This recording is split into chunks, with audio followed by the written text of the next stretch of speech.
আমি এখানে 1 কেজির মতো গরুর মাংস নিয়েছি।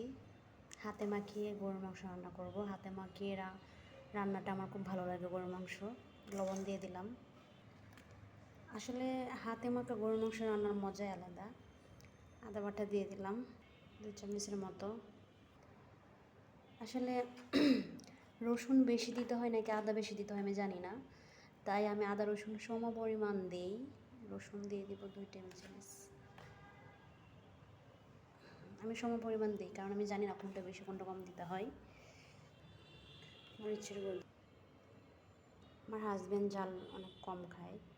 মাংসতে হলুদ একটু কম দিলেও হয়। এখানে তেজপাতা, এলাচ, দারচিনি, গোলমরিচ সবই আছে, তো দিয়ে দিলাম। হাত দিয়ে মাখিয়ে নিব।